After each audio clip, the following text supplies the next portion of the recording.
जय माता दी दोस्तों, इस वीडियो में बात करेंगे आषाढ़ गुप्त नवरात्रि साल 2026 में कब शुरू होगी और कब समाप्त होगी और कलश स्थापना करने का शुभ मुहूर्त क्या रहेगा। दुर्गा अष्टमी व नवमी का पर्व कब मनाया जाएगा और आषाढ़ गुप्त नवरात्रि व्रत का पारण कब किया जाएगा। साथ ही आपको एक इच्छा पूर्ति उपाय भी बताएंगे जिसे करके आप अपनी मनोकामना को पूरा कर सकते हैं। तो इन सभी विषयों की आपको यहाँ डिटेल में जानकारी प्राप्त होगी। लेकिन वीडियो शुरू करने से पहले आपसे निवेदन है कि यदि वीडियो आपको थोड़ा सा भी अच्छा लगे तो कृपया एक बार लाइक अवश्य कर दीजिएगा और मनोकामना पूर्ति के लिए कमेंट बॉक्स में अवश्य लिखिएगा जय माता दी। तो चलिए बात करते हैं आषाढ़ गुप्त नवरात्रि की। दोस्तों, हिंदू धर्म में नवरात्रि के पर्व का बड़ा महत्व है। ये 9 दिन माँ दुर्गा की पूजा अर्चना के लिए विशेष होते हैं। साल में 4 नवरात्रि आते हैं। इनमें 2 गुप्त नवरात्रि और 1 चैत्र व शारदीय नवरात्रि होते हैं।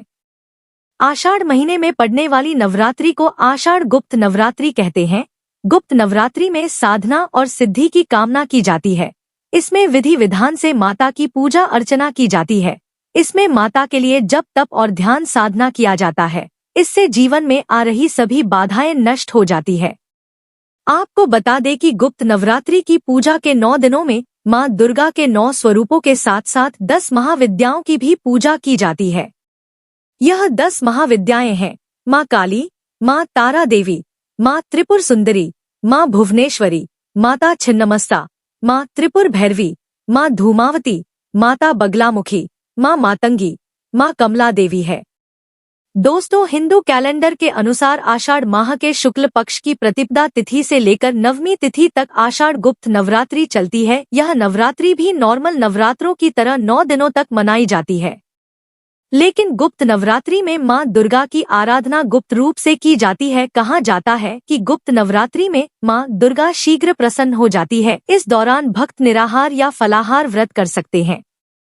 चलिए जानते हैं कि साल 2026 में आषाढ़ गुप्त नवरात्रि कब शुरू होगी और कब समाप्त होगी, कलश स्थापना का शुभ मुहूर्त क्या रहेगा और दुर्गा अष्टमी व नवमी का पर्व कब मनाया जाएगा।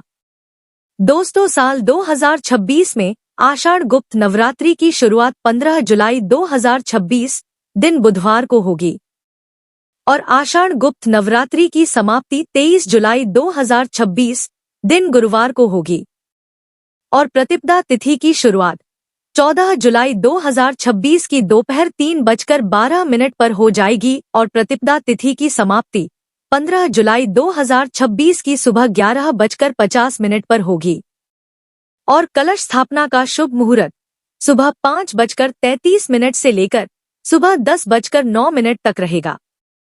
21 जुलाई 2026 दिन मंगलवार को अष्टमी तिथि रहेगी। इस दिन दुर्गा अष्टमी के साथ साथ माँ महागौरी की पूजा की जाएगी और 22 जुलाई को संधि पूजा का आयोजन किया जाएगा। इस दिन संधि पूजा का प्रारंभ सुबह 4:52 से हो जाएगा और संधि पूजा की समाप्ति सुबह 5:40 पर होगी। 22 जुलाई 2026 दिन बुधवार को नवमी तिथि रहेगी। इस दिन माँ सिद्धिदात्री की पूजा के साथ हवन और कन्या पूजन करें। दोस्तों, कुछ लोग नवमी को ही हवन और कन्या पूजन के बाद नवरात्रि व्रत का पारण कर लेते हैं, तो वो लोग 22 जुलाई को ही नवरात्रि व्रत का पारण करेंगे। लेकिन कुछ लोग दशमी तिथि को नवरात्रि व्रत का पारण करते हैं, तो वो लोग 23 जुलाई 2026 दिन गुरुवार को नवरात्रि व्रत का पारण करेंगे। दोस्तों, चैत्र और शारदीय नवरात्रि की तरह ही गुप्त नवरात्रि में भी कलश की स्थापना की जाती है। आप नवरात्रि में नियमित रूप से ब्रह्म मुहूर्त में उठे, स्नान आदि कार्य करने के बाद शुद्ध वस्त्र धारण करें। प्रथम दिन घर के मंदिर में एक चौकी रखें, उसके ऊपर लाल रंग का कपड़ा बिछाएं और चौकी पर मां दुर्गा की मूर्ति स्थापित करें। साथ ही शुभ मुहूर्त में कलश की स्थापना करें और यदि आप अखंड ज्योत जला रहे हैं तो उसकी स्थापना करें। मां के सामने घी का दीपक जलाएं। माता रानी को फल फूल सिंदूर मिठाई और अक्षत अर्पित करें।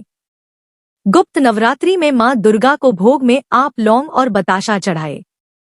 अंत में आरती करके पूजा का समापन करें। दोस्तों, नवरात्रि के 9 दिनों तक सुबह और शाम यानी दोनों समय पूजा आरती और भोग लगाना चाहिए। साथ ही 9 दिनों तक दुर्गा चालीसा व दुर्गा सप्तशती का पाठ भी करें और देवी दुर्गा के नवारण मंत्र हरि क्ली चामुंडाय विच्चे का रोजाना एक माला जाप भी करें। फिर इसके बाद अष्टमी व नवमी के दिन हवन व कन्या पूजन का आयोजन करने के बाद आप गुप्त नवरात्रि के व्रत का पारण करें। दोस्तों, गुप्त नवरात्रि में मां लक्ष्मी को प्रसन्न करना चाहते हैं तो आप गुप्त नवरात्रि के 9 दिनों में मां लक्ष्मी को कमल का फूल अर्पित करें।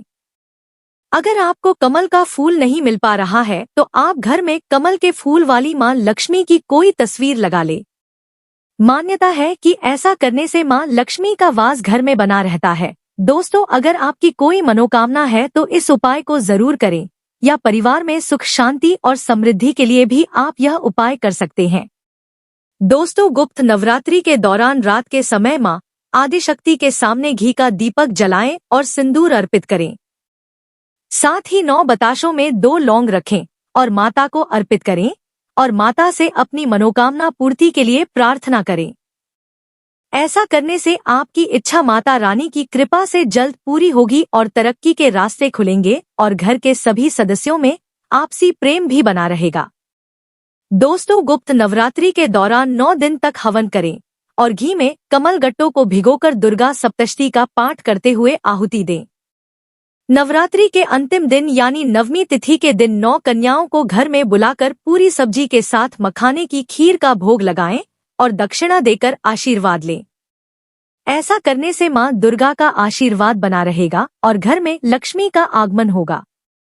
दोस्तों, गुप्त नवरात्रि में हर रोज रात में मां आदिशक्ति की पूजा अर्चना करें और नवरात्रि के पहले दिन 9 गोमती चक्र लेकर मां के पास रख दें।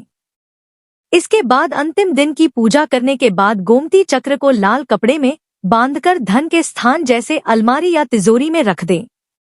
ऐसा करने से धन धान्य में वृद्धि होती है और मां दुर्गा की कृपा बनी रहती है।